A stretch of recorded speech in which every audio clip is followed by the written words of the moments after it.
अभी दिसंबर का महीना जा रहा है और जनवरी शुरू होने वाली है। तो अभी मैं जो खाद बता रही हूँ ये विंटर की खाद है और आज जो मैं बताऊँगी वो आपका पौधा अगर कमज़ोर हो रहा है, आपके पौधे में फ्लावरिंग कम हो चुकी है, पौधे में ग्रोथ रुक चुकी है, तो इसके लिए आप अपने जितने सारे गुड़हल के प्लांट हैं, गुलाब के प्लांट हैं, सभी में बहुत बढ़िया रिज़ल्ट पा सकते हैं। इनसे प्लांट में बहुत बढ़िया से ग्रोथ होगी, प्लांट में अच्छे से अच्छे फ्लावरिंग ले सकेंगे और जितने सारे अभी फ्लावरिंग करने वाले प्लांट हैं उनमें भी बहुत ज़्यादा से ज़्यादा कलियाँ भी बनेंगी। तो इस तरह प्लांट में अच्छे से अच्छी ग्रोथ हो, फ्लावरिंग हो, इसके लिए अभी जो खाद बताऊंगी ये एक सॉलिड खाद होगा। साथ में मैं लिक्विड खाद के बारे में भी बताऊंगी। तो अभी जितने सारे फर्टिलाइज़र के बारे में बताती जा रही हूँ सारा ही विंटर के लिए है। और इन विंटर में क्या होता है, ठंडी की वजह से प्लांट कभी कभी स्ट्रेस में आ जाती है, उनकी पत्ती के कलर बदलने लगते हैं। तो आपका देसी गुड़हल अभी कम फ्लावरिंग करेगा या नहीं करेगा, तो इसमें इतना ज़्यादा चिंता की बात नहीं है। तो गुड़हल में ऐसा होता है जैसे ग्रोथ रुक चुकी है और पौधे के बहुत सारे ऐसे पत्ते हैं जो पीले होते जा रहे हैं, या जो प्लांट है बहुत ही डल हो चुकी है, इसमें कलियाँ बिल्कुल नहीं बनी है। तो इसके लिए ये जो फर्टिलाइज़र बता रही हूँ ये आप मार्च तक ये फर्टिलाइज़र अपने प्लांट में बहुत अच्छे से डाल सकते हैं। इनसे प्लांट में ग्रोथ भी होगी और फ्लावरिंग भी होगी। और जिस प्लांट में बताती हूँ, जैसे किसी प्लांट में ग्रोथ की ज़रूरत ज़्यादा है, किसी प्लांट में है फ्लावरिंग के लिए ज़्यादा देनी है, तो उस तरह के खाद मैं हमेशा से आपसे शेयर करती हूँ और प्लांट के हिसाब से ही फर्टिलाइज़र देना पड़ता है। तो किसी किसी प्लांट में जैसे बहुत ज़्यादा ग्रोथ है लेकिन फ्लावरिंग बिल्कुल नहीं है, तो उस तरह के प्लांट में जो देना पड़ता है वो फ्लावरिंग के लिए फर्टिलाइज़र होता है, वो होता है पोटेशियम खाद। लेकिन आपके ओवरऑल प्लांट की ग्रोथ के लिए और फ्लावरिंग के लिए आज का फर्टिलाइज़र है। और यहाँ पे मैं बता रही हूँ प्लांट में जितने सारे फ्लावर आए हैं उनको अच्छे से खिलने के लिए भी ताकत की ज़रूरत पड़ती है। और इसके लिए आप फोलियर स्प्रे कर सकते हैं। जो एनपीके आता है बैलेंस एनपीके, उस बैलेंस एनपीके का यानी एनपीके 19-19-19 या 20-20-20, इस तरह के खाद जो होते हैं इनको आप प्लांट के ऊपर स्प्रे कर सकते हैं। जैसे half tea spoon NPK 1 litre पानी में घोल के पूरे प्लांट के ऊपर स्प्रे करनी होती है।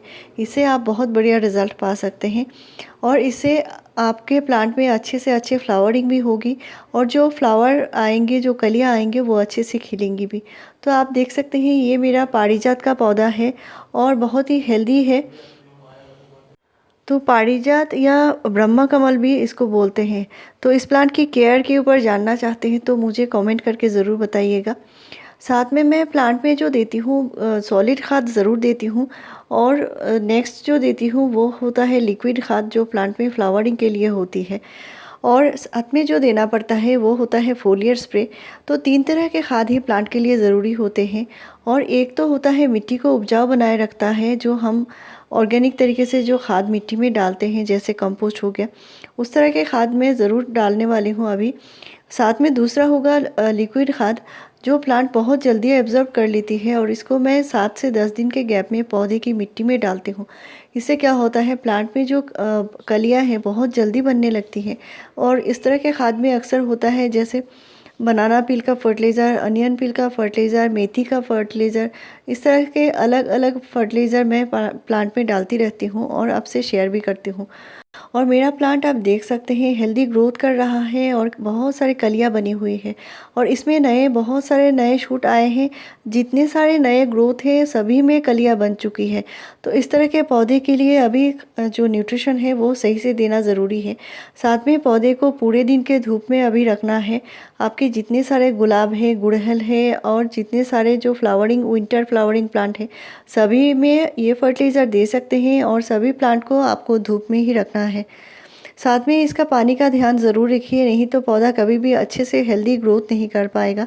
तो मेरे पॉट की मिट्टी अभी हल्की ड्राई है और ड्राई मिट्टी में ही मुझे फर्टिलाइज़र देना होगा।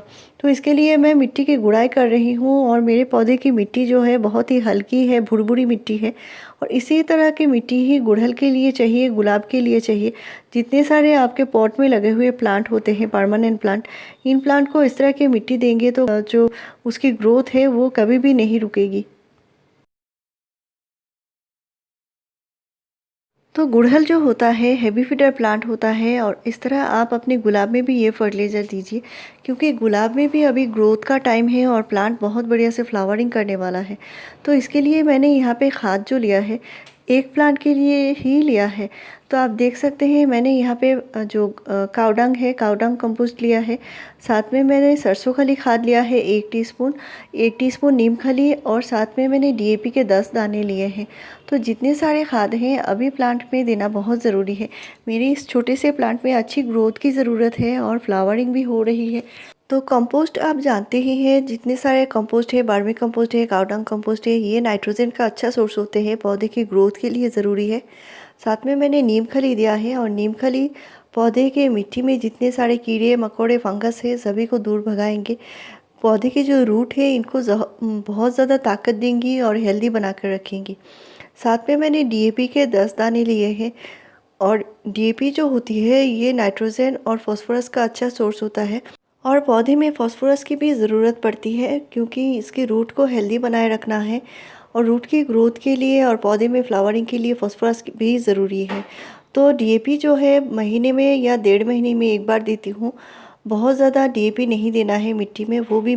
तो आप अगर बोन मील का इस्तेमाल करते हैं तो 1 टीस्पून बोन मील दे सकते हैं। तो मैं यहाँ पे बोन मील का इस्तेमाल नहीं कर रही हूँ। साथ में ये जो फर्टिलाइज़र दिया है इनको अच्छे से मिला लेनी है और मैंने पॉट की मिट्टी अच्छे से गुड़ाई करके थोड़ी सी निकाल लिया है और इस मिट्टी को अच्छे से मिला देनी है और फिर से मिट्टी से ढक देनी है। तो रूट के साइड में ही देना है, पौधे की जो मेन स्टेम है इसके नज़दीक नहीं देना है। और मैंने जो नीम खली दिया है 1 टीस्पून ही दिया है। नीम खली एक साथ बहुत ज़्यादा नहीं दिया जाता। नीम खली देने के बाद अगर आपकी पौधे की मिट्टी में अगर सफ़ेद सफ़ेद फंगस जैसी दिखाई देती है तो वो डरने की कोई बात नहीं है। उस टाइम आप मिट्टी की हल्की गुड़ाई कर दीजिए, इससे वो फंगस चली जाएगी। नहीं तो आप हल्दी का पाउडर भी डाल सकते हैं। तो यहाँ पे मैंने जो किया है मिट्टी से अच्छे से ढक दिया है और अभी इसमें पानी डालना ज़रूरी है और पानी के साथ फंजीसाइड मिलाकर डाल सकते हैं। 2 ग्राम फंजीसाइड 1 लीटर पानी में घोल के जो पॉट की मिट्टी में देना होता है। अभी मैं लिक्विड खाद के बारे में बता रही हूँ। ये जो लिक्विड खाद है विंटर का बहुत ही बढ़िया खाद है और ये आपको विंटर में देना ज़रूरी है। पौधे की मिट्टी में ये गर्माहट देती है, पौधे को बहुत ज़्यादा ताकत देती है। विंटर के लिए ये बेस्ट खाद होती है। तो इसको लिक्विड तरीके से मैंने बनाया है। यहाँ पे मैंने 1 मुट्ठी सरसों खली को 1 लीटर पानी में डुबा कर रखा है और इसको मैंने 3 दिन बाद ही इस्तेमाल कर रही हूँ यहाँ पे। लेकिन इसको अच्छे से छानना ज़रूरी है, डाइल्यूट करना ज़रूरी है। और ये जो खाद है इसको अगर आपने 1 लीटर फर्टिलाइज़र बनाया है तो कम से कम 7 से 8 गुना नॉर्मल पानी मिलाकर ही पौधे में डालना है। और पौधे में जब भी डालना है दिन के टाइम ही डालना है और पौधे की मिट्टी अच्छे से ड्राई हो। और जब भी देना है बारिश में कभी भी नहीं देना है। अच्छी आपके पौधे धूप में रखे हों और तभी पौधे में देना है। तो मेरे चैनल में आपको ऐसी ही बढ़िया जानकारी मिलती रहेगी। मेरे चैनल को ज़रूर सब्सक्राइब कीजिए, लाइक शेयर और कमेंट कीजिए। वीडियो पूरा देखने के लिए थैंक यू।